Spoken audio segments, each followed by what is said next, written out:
दोस्तों, 21 साल की लड़की अपने पिता के कमरे में जाके लेट जाती है। थोड़े समय के बाद पिता जब अपने कमरे में पहुंचता है तो वो क्या देखता है कि उसकी बड़ी लड़की उसके बिस्तर पर लेटी हुई है। वो पूछता है, बेटी क्या बात है, क्या तुम्हारी तबीयत वगैरह खराब है क्या? तो बेटी बोलती है, हाँ पापा, मेरी तबीयत खराब है, मुझे डर भी लग रहा है, मैं चाह रही हूँ कि आज मैं यहीं पे लेट जाऊँ। उसका पिता कहता है, ठीक है बेटी, कोई बात नहीं, तुम यहीं पे लेट जाओ।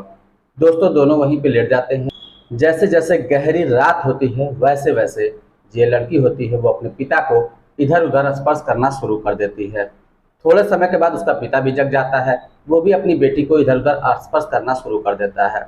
और आखिरकार दोनों एक दूसरे के प्यार में इतने लीन हो जाते हैं कि दोनों ये भूल जाते हैं कि ये मेरा पिता है, और पिता भूल जाता है कि ये मेरी बेटी है। उसके बाद दोस्तों, दोनों के बीच में संबंध स्थापित हो जाता है। और जब सुबह होती है तो बाप कहता है कि बेटी, ये मैंने क्या कर दिया, ये तो मैंने बहुत ही गलत किया।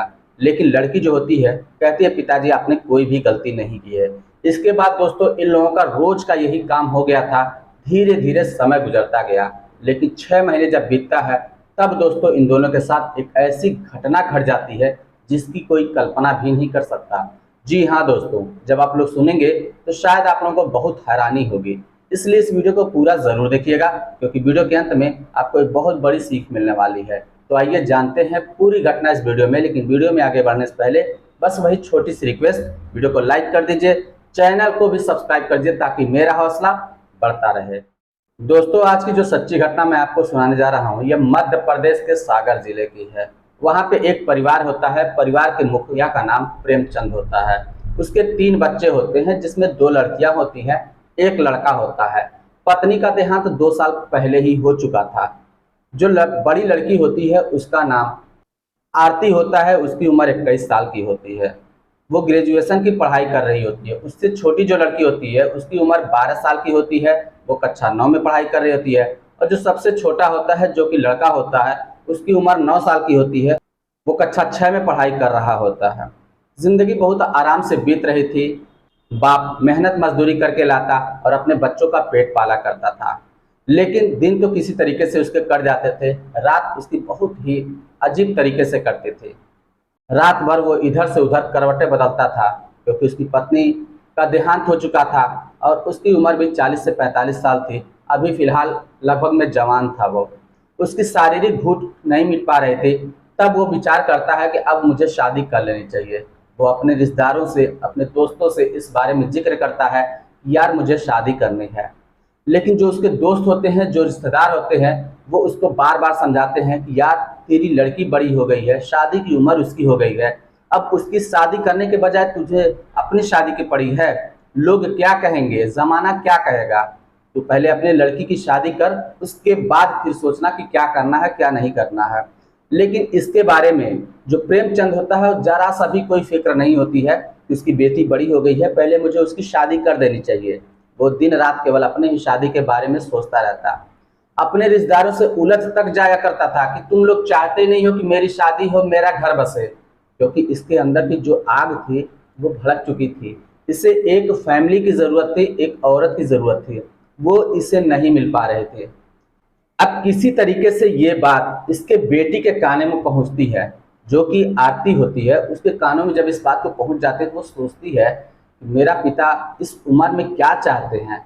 वो मेरी शादी करने के बजाय वो अपनी शादी के बारे में सोच रहे हैं। अगर वो दूसरी शादी करके लाते हैं तो वो दूसरी माँ आएगी, पता नहीं हम लोगों को समझेगी नहीं समझेगी, कैसा व्यवहार करेगी, कुछ भी नहीं पता। पता नहीं जैसी हम लोग ज़िंदगी जी रहे हैं ऐसी जी पाएंगे या फिर गुलामी होगी, कुछ भी नहीं पता। अब इसी बात की वो टेंशन में हमेशा रहा करते थे। एक दिन वो कॉलेज जाती है, अपने सहेलियों से इसके बारे में बात करती है।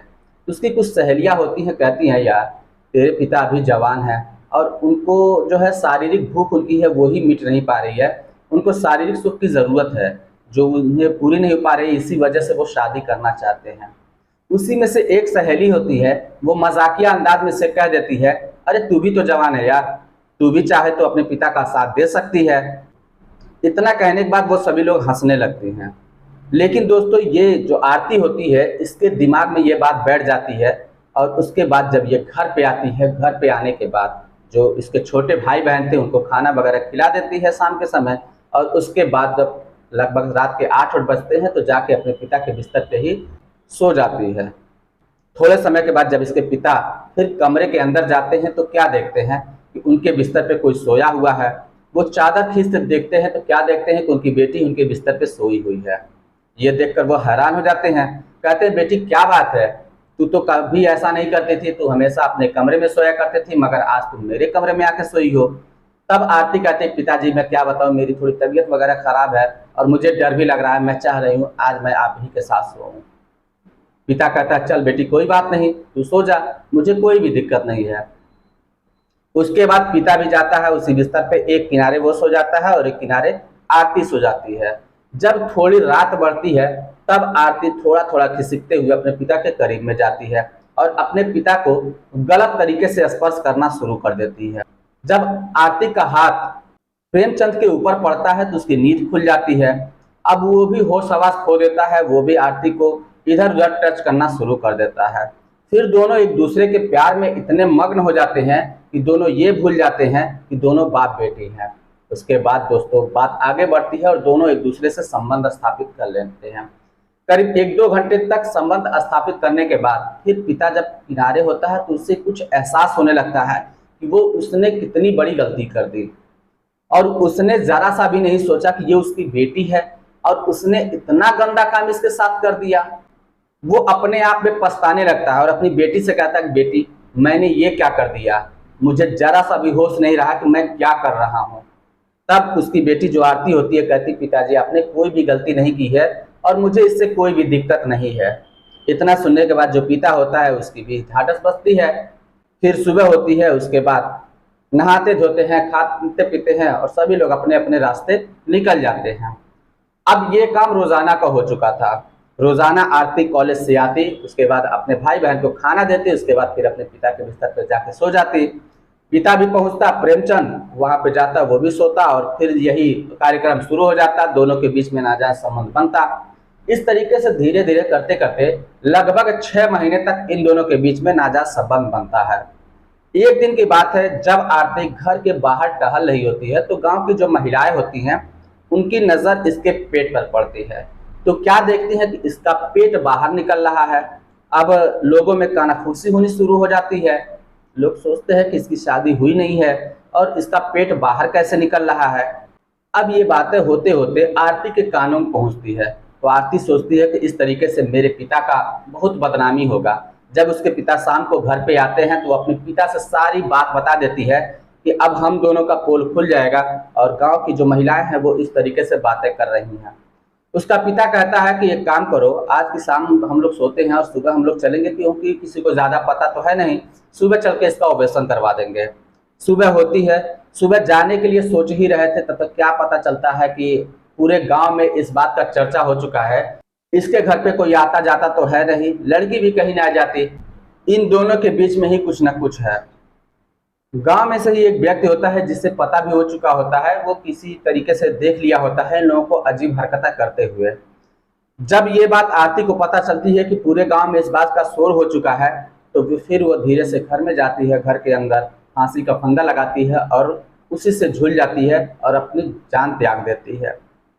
जब आरती की मौत हो जाती है तो पूरे गांव में कोहराम मच जाता है। उसी में से कोई लोग पुलिस को फोन कर देते हैं, पुलिस मौके वारदात पर पहुंचती है और उसके बाद जो है आरती की लाश को कब्जे में लेकर पोस्टमार्टम के लिए भेज देती है। और गांव के एक व्यक्ति के कंप्लेन पर ही उसके पिता को पुलिस पकड़कर थाने लेकर जाती है और उससे जब सख्ती से पूछताछ करती है तब उसका पिता टूट जाता है और सारी सच्चाई उगल देता है। उसके बाद पुलिस ये बात जब सुनती है उसके भी पैरों तले से जमीन खिसक जाती है। फिलहाल उस पर चार्जशीट दायर होती है, उस पर मुकदमा दर्ज होता है। उसके बाद उसके पिता प्रेमचंद को कोर्ट में पेश किया जाता है। जब जज साहब उससे पूछते हैं कि बताओ भाई तुमने ऐसा क्यों किया, तो प्रेमचंद कुछ भी जवाब नहीं दे पाता, वो अपनी नजरें झुकाए रहता है। तो जज साहब कहते हैं कि ये बताओ तुम्हारी जो बेटी थी, सगी बेटी थी, वो नादान थी मगर तुम तो नादान नहीं थे, तुमको रिश्ते का मान रखना चाहिए था, लेकिन तुमने क्या किया, तुमने तो बाप बेटी के रिश्ते को ही शर्मसार कर दिया और तुम्हें इसकी भरपूर सजा मिलेगी। उसके बाद जज साहब प्रेमचंद को उम्र कैद की सजा सुनाते हैं और फिर उसे जेल भेज दिया जाता है। तो दोस्तों ये रही कहानी। इस कहानी को सुनाने का मतलब किसी के दिल को ठेस पहुंचाना नहीं था, बस आप लोगों को सचेत और जागरूक करना था। वैसे आप लोगों की इस कहानी के बारे में क्या राय है? आपकी जो भी राय हो आप हमें कमेंट बॉक्स में लिखकर ज़रूर बताइएगा। चलिए फिर मिलते हैं नेक्स्ट वीडियो में, तब तक के लिए जय हिंद।